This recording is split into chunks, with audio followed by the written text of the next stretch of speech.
Shalom and welcome back to Israel with Aline. Today our adventure will be in Masada, a fantastic 2,000-year-old place in the middle of the desert. So are you ready? Come with me.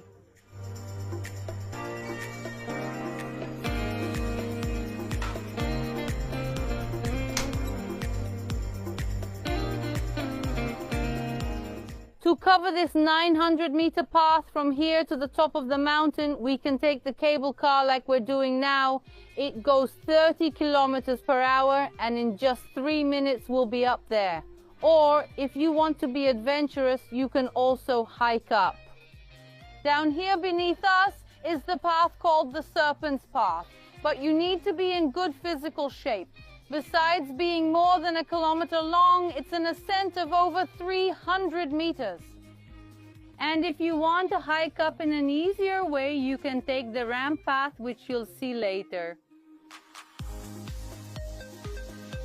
Masada is one of the most incredible constructions of the ancient world, so we're going to start now by exploring the buildings that King Herod built. Stay with us until the end, because the end of this story is amazing.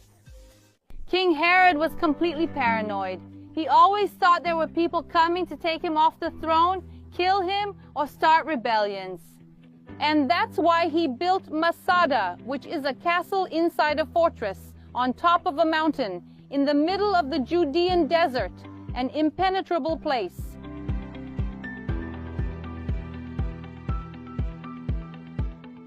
These are the food storerooms. Why do we need them? Because if a rebellion happened, Herodes would take all this food from the storerooms, and there would be enough so that no one would need to go in or out of this fortress during the entire time of the rebellion. King Herodes is going to build a very luxurious castle here. He liked the good life. This castle will have 3 floors with fresco painted walls, mosaic floors, but his craziest idea is something we're going to see now.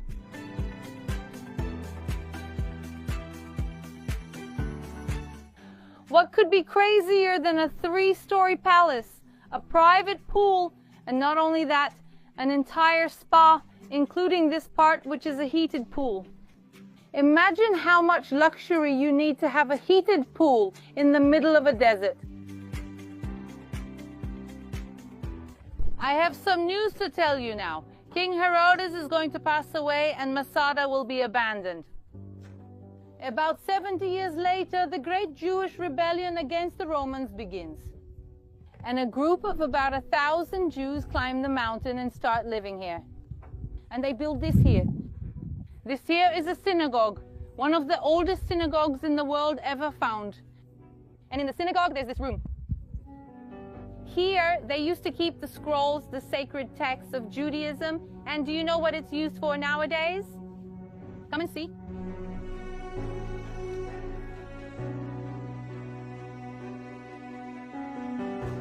And inside here sits a scribe of Jewish sacred texts, and I want to ask him why he chose Masada as the place to do this work.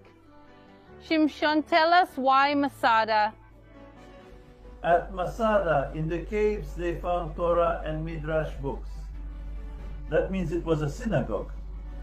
A synagogue needs to be recognized as a synagogue. We have Torah scrolls, we hold bar mitzvahs, we hold weddings. And we stay here all week. From 8 to 4 o'clock, I come here and I write Torah scrolls. I show everyone, all the researchers from all languages, what they wanted to interrupt 2,000 years ago. Today we are here. This echoes up to the heavens. The people of Israel live.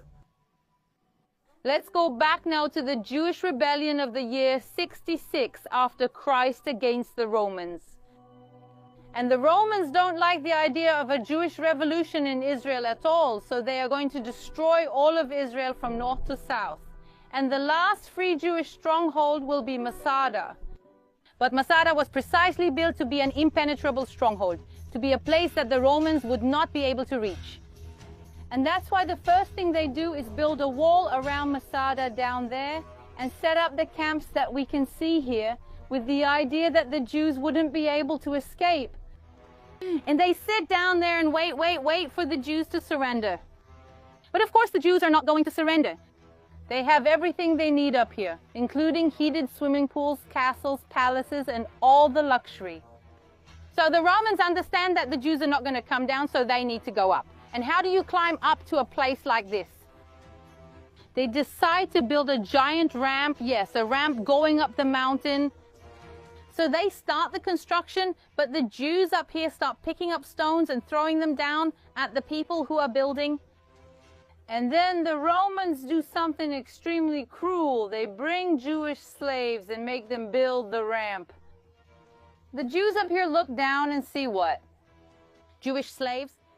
They have a big dilemma. Are we going to throw stones at them or not? Because if we throw stones at them, we're hurting innocent people. But on the other hand, if we don't throw them, we'll end up like them. What do? And the decision of the people of Masada will be not to throw stones. And the ramp keeps rising, rising, rising, rising until it reaches Masada. They go and now start hitting the walls of Masada until they make a hole and they are ready to enter Masada and conquer the place. And when they look up, they see that it's already the end of the day. The sun is setting. So the Romans decide to go down, wait until sunrise, and come back, because they didn't want to fight at night. So now we have the whole night up here on Masada, and the Jews are asking themselves, what are we going to do? And that's their dilemma. They look down, see that ramp, and wonder what to do. And then Eleazar ben Yair, the leader of the rebellion here at Masada, arrives, and he is going to say the following words.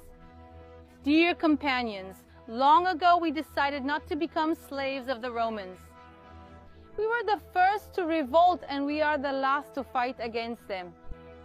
We can still die in a glorious way together alongside our dear friends. Let our wives pass away before they suffer any kind of abuse, and our children before they experience slavery. But first, let's destroy our money and the fortress by fire. Let's get rid of everything except our food, for they will be witnesses that we were not overcome by necessity, but according to our original resolve that we preferred death to slavery. And that's exactly the decision they are going to make. And each man will take his own life and the life of his own family. And the last 10 men will each write their name on a piece of pottery, and then they will draw lots, and the name that is drawn will kill the other 9 and fall on his own sword. And all the trouble will be destroyed except for the food storage areas that we had already seen at the beginning. And so ends the story of Masada, the last free Jewish stronghold. And the Jews will not have independence in Israel until the year 1948. Masada will be forgotten over time, and then 1900 years later, we will rediscover this fascinating and incredible story. And that's why Masada is a must-see place for you to get to know Israel. Here you can connect with the past and the present, a place where you can see a 2,000-year-old synagogue, but with a scribe still writing here to this day, where you can come and see Israeli soldiers coming here to receive their insignias.